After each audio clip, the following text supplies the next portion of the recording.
ನಮಸ್ಕಾರ ಸ್ನೇಹಿತರೆ, ತಾಯಿಯ ಯೂಟ್ಯೂಬ್ ಚಾನಲ್ಗೆ ತಮ್ಮೆಲ್ಲರಿಗೂ ಆತ್ಮೀಯ ಸ್ವಾಗತ. ಸ್ನೇಹಿತರೆ, ಈ ದಿನದ ವಿಡಿಯೋದಲ್ಲಿ ಮನುಷ್ಯರು ಅದೇ ಕುಟುಂಬದಲ್ಲಿ ಹುಟ್ಟಲು ಕಾರಣ ಏನು ಈ ಬಗ್ಗೆ ವಿಡಿಯೋದಲ್ಲಿ ತಿಳಿಯೋಣ. ಇದಕ್ಕೆ ಮುಂಚೆ ಒಂದು ವಿಡಿಯೋದಲ್ಲಿ ಕೆಲ ಅಂಶಗಳನ್ನು ಹೇಳಿದ್ದೆ. ಅದೇ ಕುಟುಂಬದಲ್ಲಿ ಹುಟ್ಟಲಿಕ್ಕೆ ಕಾರಣ ಏನು ಅಂತ. ಪ್ರತ್ಯೇಕವಾಗಿ ಈ ವಿಡಿಯೋದಲ್ಲಿ ಆ ವಿಷಯಗಳನ್ನು ತಿಳಿಯೋಣ. ಏನೇನು ಕಾರಣ, ಎಲ್ಲರಿಗೂ ಕುತೂಹಲ ಇರುತ್ತೆ.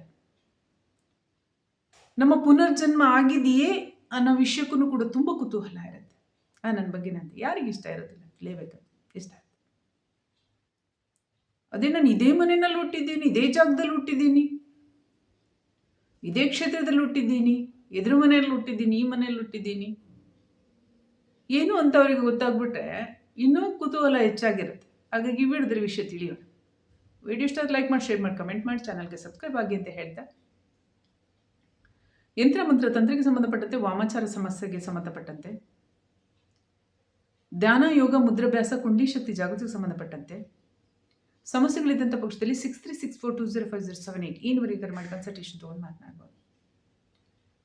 ವಾಮಾಚಾರ ಸಮಸ್ಯೆ ಇತ್ಯಾದಿ ಸಮಸ್ಯೆಗಳಿಗೆ, ಮನೆಯಲ್ಲಿ ಆತ್ಮಗಳ ಸಮಸ್ಯೆ, ಹಾವಳಿ ಅಂತ ಸಮಸ್ಯೆ ನಿವಾರಣೆಗೆ ಧೂಪದ ಪೌಡರ್, ಹಿಂದೆಲ್ಲ ಗಂಧದ ಧೂಪ ಆಗ್ತಿದ್ರಲ್ವ ಮಕ್ಕಳಿಗೆ, ಅದೇ ರೀತಿಯಾಗಿ ಇದು ನೆಗೆಟಿವಿಟಿ ಓಡಿಸ್ಲಿಕ್ಕೆ ಧೂಪದ ಪೌಡರ್. ಆ ಧೂಪದ ಪೌಡರ್ ಆರ್ಡರ್ ಮಾಡ್ಬೋದು. ಹಣಕಾಸಿನ ಸಮಸ್ಯೆ ಇದ್ದಂಥ ಪಕ್ಷದಲ್ಲಿ ಮನೆಯಲ್ಲಾಗಲಿ ಅಥವಾ ಹೊರಗಡೆ ವ್ಯಾಪಾರ ಸ್ಥಳಗಳಲ್ಲಾಗಲಿ ಹಾಕೊಳ್ಳಿಕ್ಕೆ ಮನೆ ಇರಬೇಕು, 4 ಕೋಣೆ ಇರಬೇಕು, ಬೀದಿಗಳಲ್ಲಾಗೋದಿಲ್ಲ ಅಂಥ ಜಾಗಗಳಲ್ಲಿ ಹಾಕೊಳ್ಳಿಕ್ಕೆ ಲಕ್ಷ್ಮೀ ಕೃಪಾ ಪ್ರಾಪ್ತಿ ಧೂಪದ ಪೌಡರು ಲಭ್ಯ ಇದೆ. ದೇಹದಲ್ಲಿ ಬಾಧೆಗಳಿದ್ರೆ, ಆತ್ಮದ ಸಮಸ್ಯೆಗಳಿದ್ರೆ, ದೇಹಕ್ಕೆ ಬೇರೆ ತಲೆಗೆ ಬೇರೆ ಆಯಿಲ್ ಇದೆ. ತಲೆನೋವು, ಕಣ್ಣುಗಳಲ್ಲಿ ನೋವು, ಕಿವಿನಲ್ಲಿ ಶ್ರವಣ ಶಕ್ತಿ ಸಮಸ್ಯೆ, ಹಾಗೆ ದೇಹದಲ್ಲಿ ಉರಿ, ಊತ, ಕಡಿತ, ಕಜ್ಜಿ ಇತ್ಯಾದಿ ಸಮಸ್ಯೆಗಳೇನಾಗಿರುತ್ತೆ ಅಂಥ ಸಮಸ್ಯೆಗಳ ನಿವಾರಣೆಗೆ ದೇಹಕ್ಕೆ ಬೇರೆ ತಲೆಗೆ ಬೇರೆ ಆಯಿಲ್ ಇದೆ, ತರಿಸ್ಕೊಬೋದು, ಬಳಸ್ಬೋದು. ಅದು ವಿಶೇಷವಾಗಿ ಆರೋಗ್ಯ ಸಮಸ್ಯೆ, ಆಸ್ಪತ್ರೆಗೆ ಸಂಬಂಧಪಟ್ಟಂಥ ಸಮಸ್ಯೆಗಳಲ್ಲ, ಬದಲಿಗೆ ಆತ್ಮದ ಹಾವಳಿಯಿಂದ ಉಂಟಾಗಿರ್ತಕ್ಕಂಥ ಸಮಸ್ಯೆ ಈ ಆಯಿಲ್. ಹುಳ್ಕಲ್ಲಿಗೆ ಸಂಬಂಧಪಟ್ಟಂಥ ಔಷಧಿ ಲಭ್ಯ ಇದೆ. ಮದ್ದಾಕಿದಂಥ ಸಮಸ್ಯೆ ನಿವಾರಣೆಗೆ ಔಷಧಿ ಲಭ್ಯ ಇದೆ. ಜ್ಞಾನ ಅಥವಾ ಮರವು, ಜ್ಞಾನದ ಕೊರತೆ ಇದ್ದರೆ, ಮರವಿನ ಸಮಸ್ಯೆ ಇದ್ದರೆ, ಮಕ್ಕಳು, ದೊಡ್ಡವರು, ವೃದ್ಧಾಪ್ಯದವರು ಯಾರು ಬೇಕಾದರೂ ಈ 3 ರೀತಿಯ ಔಷಧಿಯನ್ನು ಬಳಸ್ಬೋದು. ಇದೇ ನಂಬರ್ಗೆ 6364205078 ಈ ನಂಬರ್ಗೆ ಕರೆ ಮಾಡಿ ಆರ್ಡರ್ ಮಾಡ್ಬೋದು. ಯಂತ್ರ ರಚನೆಯನ್ನು ಮಾಡಿಸ್ಬೋದು. ಅನುಕೂಲಗಳಿಗಾಗಿ ಮತ್ತು ದೋಷಗಳ ನಿವಾರಣೆಗಾಗಿ ಯಂತ್ರ ರಚನೆ ಕೂಡ ಮಾಡಿಸ್ಬೋದು. ಹಸ್ತ ಪರಿಶೀಲನೆ, ಜಾತಕ ಪರಿಶೀಲನೆ ಕೂಡ ಮಾಡಿಸ್ಬೋದು, ಚಾರ್ಜಸ್ ಇರುತ್ತೆ. ಈಗ ವಿಡಿಯೋದ ವಿಷಯದಲ್ಲಿ ಮುಂದುವರಿಯೋಣ. ಯಾವುದೇ ಮನುಷ್ಯ ಈ ಜನ್ಮದಲ್ಲಿ ಈ ಮನೆಯಲ್ಲಿ ಹುಟ್ಟಿ ಮುಂದಿನ ಜನ್ಮದಲ್ಲಿ ಎದುರು ಮನೆಯಲ್ಲಿ ಹುಟ್ಟಿದ್ರೆ ಒಂದು ರೀತಿಯ ಕುತೂಹಲ ಅನಿಸುತ್ತೆ. ಅದು ಗೊತ್ತಿರೋದೇ ಇಲ್ಲ.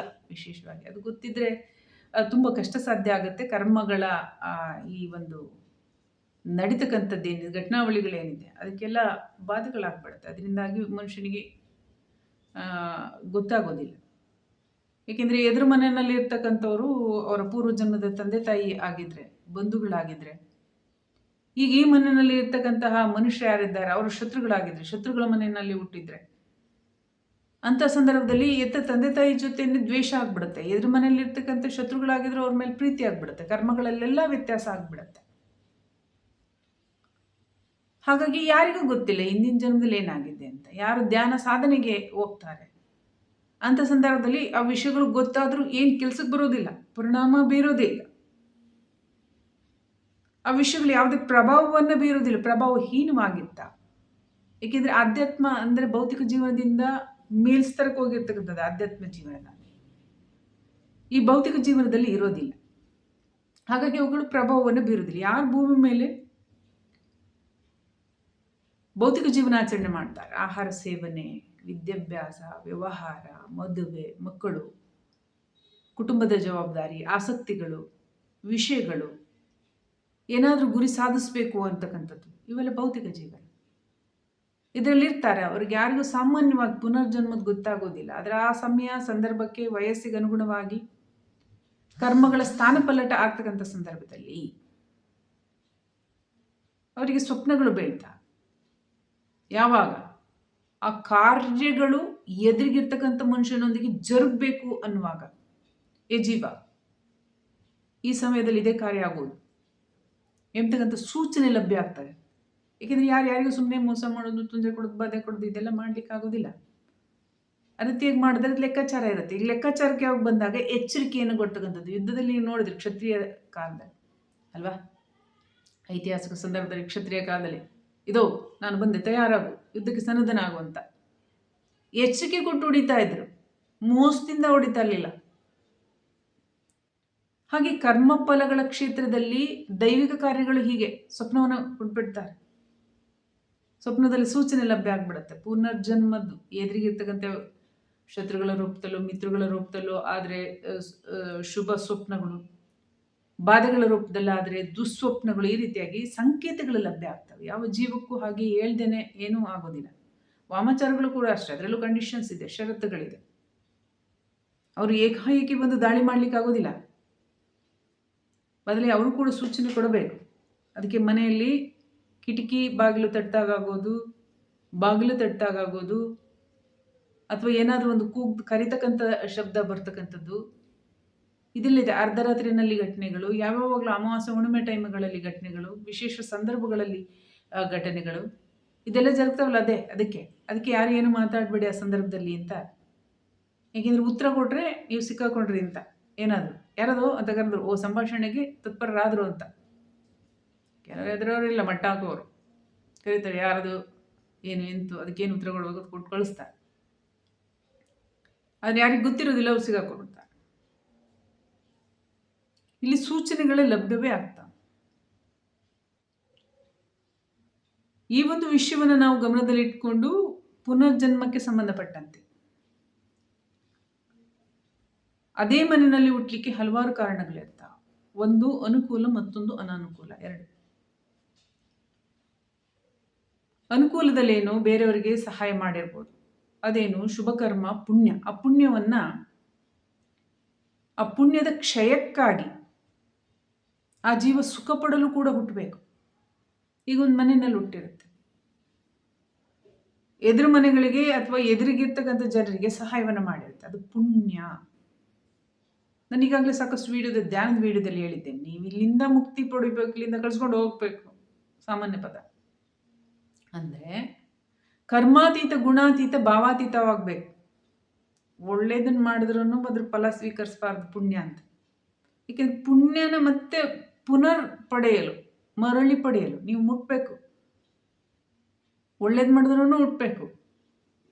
ಒಳ್ಳೇದು ಮಾಡಿ ಪುಣ್ಯ ಪಡ್ಕೊಂಡು ಹೋಗೋಣ ಅಂತಂದ್ರೆ ಈಗಿನ ಕಾಲದಲ್ಲಿ ಎಷ್ಟು ಕೆಲಸ ಕಾರ್ಯಗಳನ್ನು ಮಾಡಿದ್ರೆ ಸುಖ ಪಡ್ತಾ ಇರ್ತಾರೆ. ಅದೆಲ್ಲ ಪೂರ್ವಜನದ ಪುಣ್ಯದ ಕಾರಣದಿಂದ. ಇನ್ನೊಂದು ದ್ರೋಹ ಮಾಡಿ ಸುಖ ಪಡೋರಿಲ್ಲ, ಅವ್ರು ಮುಂದಕ್ಕೆ ಇನ್ಯಾವುದಾದ್ರು ಒಂದು ಸಮಸ್ಯೆನಲ್ಲಿ ತೊಡಕೊಳ್ತಾರೆ, ಸಿಲುಕೊಳ್ತಾರೆ, ಬಾಧೆಗೊಳಗಾಗ್ತಾರೆ. ಆದ್ರೆ ಪುಣ್ಯ ಸಂಪಾದನೆ ಮಾಡಿ ಈ ಜನ್ಮದಲ್ಲಿ ಸುಖವಾಗಿದ್ರೆ ಅದೇನು ಪುಣ್ಯದ ಫಲ ಅನುಭವಿಸಲು ಬಂದಿರತಕ್ಕಂಥದ್ದು.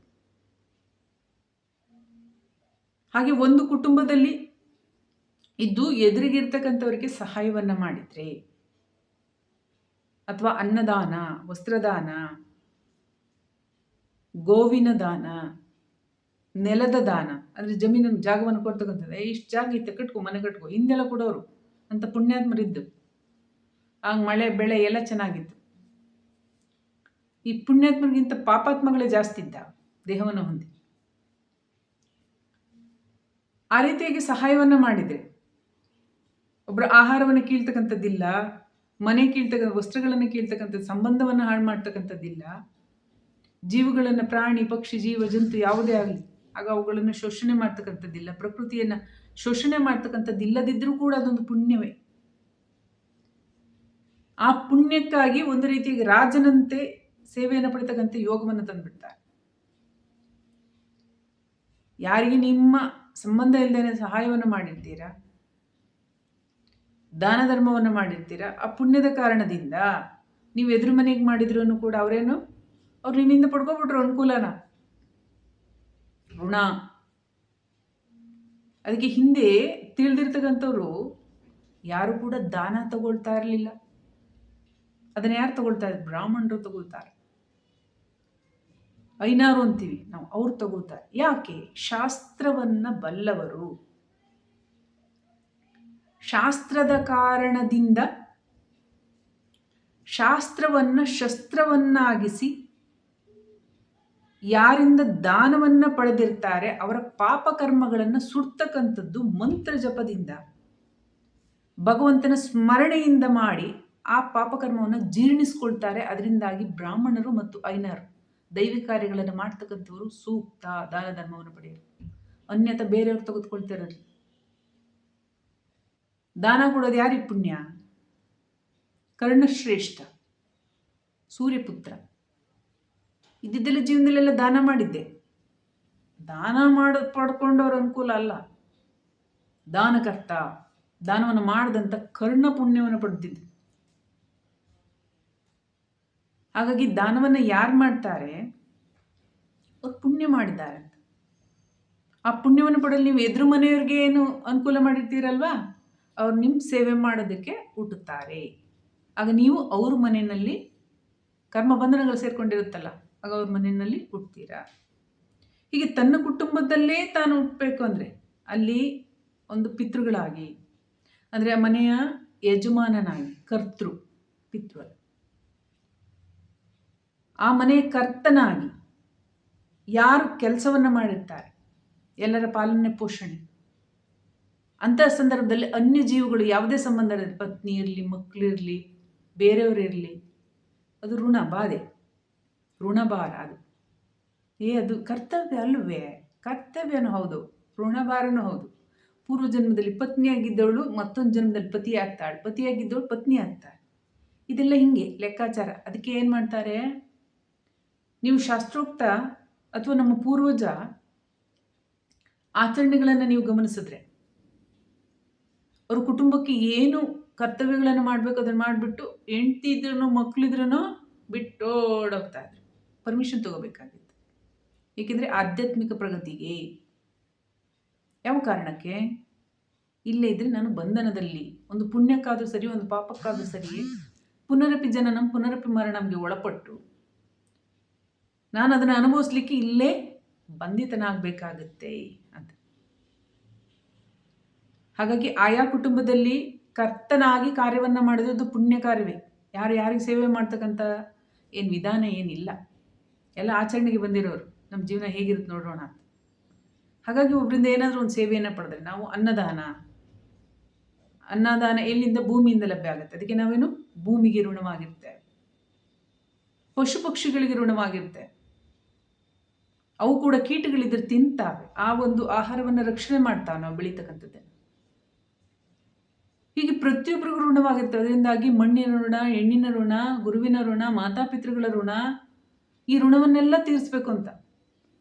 ಆ ಥರ ಯಾವ್ಯಾವ ಋಣಗಳಿರ್ತಾವೆ ಆ ರೀತಿಯಾಗಿ ಒಳಿತು ಮಾಡಿದ್ರೆ ಅದೇ ಕುಟುಂಬದಲ್ಲಿ ಹುಡ್ತೀರ.